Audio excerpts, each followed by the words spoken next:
అనేది మీరు వస్తే మేము తేలుస్తాం అని చెప్పని రేవంత్ రెడ్డి గారు మాట్లాడారు. రైతులకు సంబంధించినటువంటి ఒక కార్యక్రమాన్ని ప్రారంభిస్తూ 2-3 రోజుల నుంచి అప్పటి ఇరిగేషన్ శాఖ మంత్రి అయినటువంటి హరీష్ రావు గారు కూడా కృష్ణా నది పైన చర్చిద్దాం, గోదావరి పైన చర్చిద్దాం, శాసనసభ పెట్టండి, కేవలం కృష్ణా నది మీదనే 15 రోజులు చర్చిద్దాం, గోదావరి నది మీద కూడా 15 రోజులు చర్చిద్దాం అని హరీష్ రావు గారు మాట్లాడుతా ఉన్నారు. రాష్ట్రం ఏర్పడ్డ తర్వాత 10 సంవత్సరాల పాటు పాలించండి, తెలంగాణని అభివృద్ధి చేయండి, నీళ్లు నిధులు నియామకాలకు సంబంధించినటువంటి అంశంలో ప్రతి చుక్క కృష్ణా నీటి యొక్క వినియోగం కొరకు ప్రాజెక్టు నిర్మాణం చేయండి, గోదావరి యొక్క నదిని నీటి చుక్కలని వినియోగించుకోవడం కొరకు ప్రాజెక్టులు కట్టండి అని 10 సంవత్సరాల పాటు అధికారం అప్పగిస్తే ఈ మామ అల్లుళ్ళు 10 సంవత్సరాల కాలాన్ని వృధా చేశారు. తెలంగాణ ప్రయోజనాల్ని తాకట్టు పెట్టారు. అటు కృష్ణా ఇటు గోదావరి నీటి యొక్క వాడకం వినియోగం నిర్వహణలో ఘోరాతి ఘోరంగా వైఫల్యం చెందారు. ఇప్పుడు వీళ్ళు చర్చ అని చెప్పని రచ్చ చేయటం కొరకు మాట్లాడుతూ ఉన్నారు. అసలు చర్చ దేనికి చేస్తారు? నీకు ప్రభుత్వాన్ని నడపమని 10 సంవత్సరాలు అధికారం ఇచ్చారు కదా, ఇచ్చిన తర్వాత నువ్వు దాని యొక్క ఆధారంగా తెలంగాణ రాష్ట్రానికి ఉన్నటువంటి హక్కు ప్రకారంగా కట్టవలసినటువంటి ఒక ప్రాజెక్టులు, వినియోగించుకోవలసినటువంటి నీళ్లు, అది కృష్ణాలో అయినా గోదావరిలో అయినా పూర్తి చేయవలసినటువంటి ఒక బాధ్యత వీళ్ళ పైన ఉంటే ఆ రోజు బీఆర్ఎస్ ప్రభుత్వం, ఈ కేసీఆర్, ఈ హరీష్ రావు జగన్తో ప్రేమాయాణంలో పడ్డారు. ప్రేమాయాణంలో పడి నీరు గార్చారు. అంతకుముందు 10 సంవత్సరాలు కాదు, ఈ రాష్ట్రాన్ని ఎక్కువ భాగం పరిపాలించింది కాంగ్రెస్ పార్టీనే.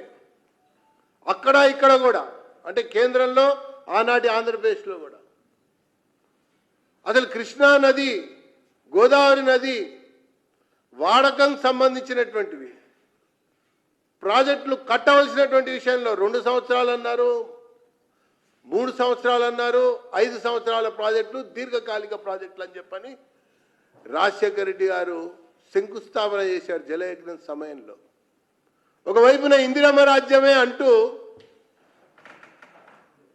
ఆయన యొక్క పీరియడు, ఆయన తర్వాత ఉన్నటువంటి కిరణ్ కుమార్ రెడ్డి గారు, తర్వాత రోషే గారి యొక్క కాలంలో అవి కూడా పూర్తి కాల. కాంగ్రెస్ పార్టీ యొక్క ప్రభుత్వంలో తెలంగాణ యొక్క ప్రాంతంలో చేపట్టినటువంటి ప్రాజెక్టులు పూర్తి చేయనటువంటి ప్రభుత్వం కాంగ్రెస్ ప్రభుత్వం.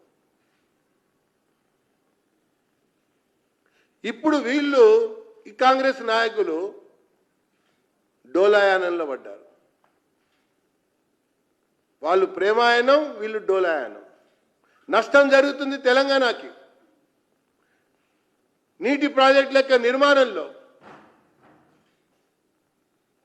అరే అధికారంలో ఉన్నప్పుడేమో పనులు చేయక, పనులు చేపట్టక, పనులు పూర్తి చేయక నాటకాలు ఆడుతూ కాంగ్రెస్ అయినా బీఆర్ఎస్ అయినా, ఇప్పుడు మేము అధికార పక్షం ప్రతిపక్షం చర్చ అసెంబ్లీ చర్చ, ఏందండి ఈ డ్రామా? పైగా మా లేఖతో కేంద్రం కళ్ళు తెరిచింది అంటాడు బనకచెర్లపై ఒకరు. మేం పెట్టినటువంటి పిటిషన్ వల్లనే కదిలింది కేంద్రం అంటాడు ఇంకొక ఆయన. కానీ ఒక ముఖ్యమైనటువంటి అంశం నేను మీకు ఈ సందర్భంగా తెలియజేస్తున్నా. ఈ 11 సంవత్సరాల యొక్క నరేంద్ర మోడీ యొక్క పాలనలో భారతదేశంలో ఉన్నటువంటి అనేక రాష్ట్రాలు గతంలో కాంగ్రెస్ అధికారంలో ఉన్నప్పుడు నీళ్ల కొరకు బందులు జరిగినాయి, నీటి యొక్క విడుదల కొరకు బందులు జరిగినాయి, భాష కొరకు బందులు జరిగినాయి, సరిహద్దు జిల్లాలు గుర్తించడం కొరకు బందులు జరిగినాయి. అనేక చోట్ల కాంగ్రెస్ కేంద్రంలో అధికారంలో ఉన్నప్పుడు. కానీ ఈ 11 సంవత్సరాల యొక్క కాలంలో ఒక్క రాష్ట్రంలో కూడా నదుల యొక్క వివాదం పైన కానీ, భాషల యొక్క వివాదం పైన కానీ, లేదా సరిహద్దు జిల్లాల యొక్క వివాదం పైన కానీ బంద్ కాదు, కనీసం నిరసన కూడా జరగనటువంటి ఒక సందర్భం ఈ 11 ఇయర్స్ పాలనలో మరి నరేంద్ర మోడీ గారు ప్రభుత్వం అందించినటువంటి విషయాన్ని నేను మీకు మనవి చేస్తున్నాను. అందుకనే ప్రతి నది యొక్క వాడకం, వినియోగం విషయంలో మన రాష్ట్ర విభజనకు సంబంధించినటువంటి చట్టంలోనే పొందుపరిచి Krishna river management board, Godavari river management board రెండింటినీ చట్టబద్ధంగా ఏర్పాటు చేయడం జరిగింది విభజన సమయంలో. ఆ తర్వాత క్రమంలో కేంద్రం మోడీ గారు అధికారంలోకి వచ్చినటువంటి తర్వాత ఈనాటి వరకు ఈ కేఆర్ఎంబి, ఈ జిఆర్ఎంబి యొక్క సమావేశాలు సుమారు 17, 18, 19 వరకు జరిగినాయి ఒక్కొక్క బోర్డు. చాలా సందర్భాల్లో ఆదరగాని ప్రభుత్వం ఆనాటి సందర్భంలో వెళ్ళనటువంటి అధికారులు ఏజెండాలో పొందుపరిచేటువంటి అంశాలని ముందుగా ఇవ్వకుండా దాటేసినటువంటి వ్యక్తులు కేసీఆర్ ప్రభుత్వం అని చెప్పని నేను మీకు ఈ సందర్భంగా చెప్తా ఉన్నా. ఇది వాస్తవమైనటువంటి అంశం. కేఆర్ఎంబి సమావేశాలు జరుగుతున్నప్పుడు కూడా ఆదర కాకుండా, సమావేశంలో చర్చించవలసినటువంటి అంశాలని ఏజెండాలో పొందుపరచకుండా, ముందస్తుగా పంపకుండా కేఆర్ఎంబి విషయంలో చేశారు, జిఆర్ఎంబి విషయంలో చేసింది కేసీఆర్ ప్రభుత్వమే అని చెప్పని నేను పేర్కొంటున్నా. చివరికి అమిత్ షా గారు దక్షిణాది రాష్ట్రాలకు సంబంధించినటువంటి పలు అంశాలపైన ముఖ్యమంత్రుల సమావేశం కేరళలో ఏర్పాటు చేస్తే కూడా వెళ్లకుండా ఉన్నటువంటి ప్రభుత్వం తెలంగాణ ప్రభుత్వమే అని చెప్పని నేను పేర్కొంటున్నా. ఒకవైపున కేఆర్ఎంబి, ఒకవైపున జిఆర్ఎంజి, మరొక వైపున అపెక్స్ కౌన్సిల్ సమావేశాలు కూడా. అంటే నీటి వివాదాలు ఉండకూడదు. ఈ నీటి వివాదాలకు సంబంధించినటువంటి అంశాలు ఇరు రాష్ట్రాలు కూర్చుని చర్చించుకునేటువంటి సందర్భంలో డిపిఆర్లు ఇవ్వాలి అని చెప్పని లిఖితపూర్వకంగా మినిట్స్లో అప్పటి ఆంధ్రప్రదేశ్ ప్రభుత్వం, అప్పటి బీఆర్ఎస్ ప్రభుత్వం కేంద్రం అడిగినప్పటికీ, ప్రత్యేకంగా మెన్షన్ చేసినప్పటికీ కూడా చాలా సందర్భాల్లో డిపిఆర్లు ఇవ్వకుండా ఉన్నది అప్పటి జగన్ ప్రభుత్వం, అప్పటి బీఆర్ఎస్ ప్రభుత్వమే.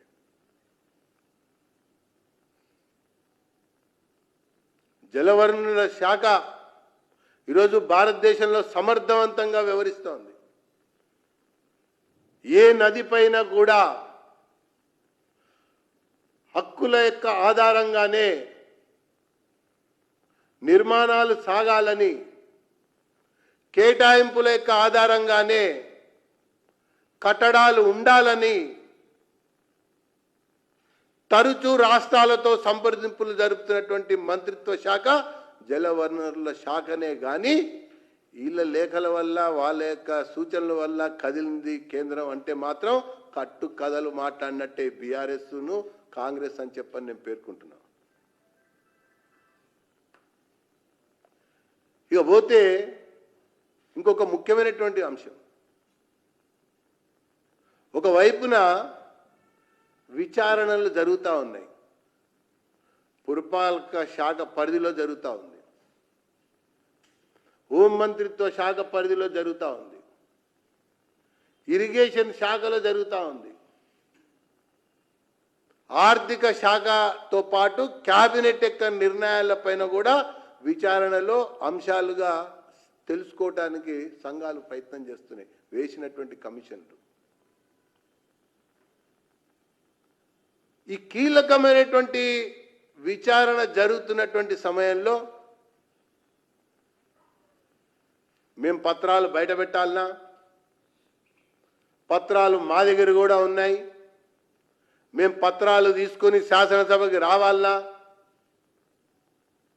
అని మాజీ మంత్రులు మాట్లాడుతున్నారంటే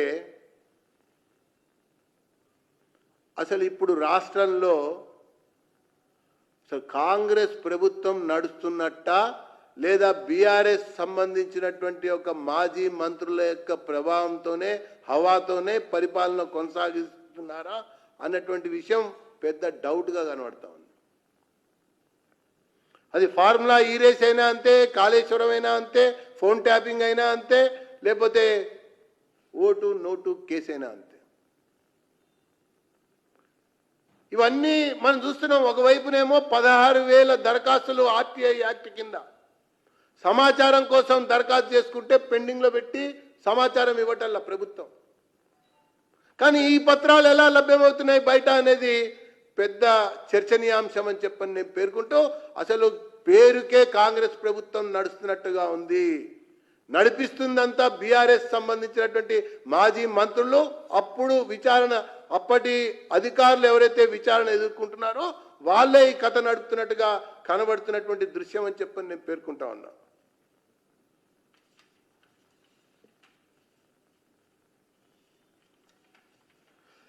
అసలు కాంగ్రెస్ ప్రభుత్వం అంటేనే వివక్షకి మారుపేరు. కాంగ్రెస్ ప్రభుత్వం అంటేనే అసమానతలకి పెట్టింది పేరు. కాంగ్రెస్ యొక్క ప్రభుత్వ కాలంలోనే అనేక రకాల ఉద్యమాలకు అవకాశం కలిగింది. ఆ ప్రకారంగా తెలంగాణ రాష్ట్రం యొక్క ఉద్యమం కూడా ఊపిరి పోసుకుంది అన్నటువంటి విషయాన్ని నేను మనవి చేసుకుంటూ తెలియజేసుకుంటూ, ముందుగా రేవంత్ రెడ్డి గారు ఆ కాంగ్రెస్ యొక్క చారిత్రక తప్పిదాలకి క్షమార్పణ చెప్పాలని చెప్పని భారతీయ జనతా పార్టీ డిమాండ్ చేస్తోంది. 10 సంవత్సరాల కాలంలో తెలంగాణని సమగ్ర అభివృద్ధి చేయలేకపోయాం, సత్వర అభివృద్ధిని చేయలేకపోయాం, నీటి చుక్కలు కృష్ణా గోదావరిలో ఉపయోగించుకోలేకపోయాం అన్నటువంటి విషయం పైన ఈ బీఆర్ఎస్ సంబంధించినటువంటి నాయకులు తెలంగాణ ప్రజానికానికి క్షమార్పణ చెప్పాలని చెప్పని నేను పేర్కొంటూ, ఆ తర్వాతనే వీళ్ళు ఏదైనా మాట్లాడటానికి కనీసం వీళ్ళకి ఒక రకమైనటువంటి ఒక విలువ ఉంటుంది మాటకని చెప్పని నేను పేర్కొంటున్నాను. ధన్యవాదాలు.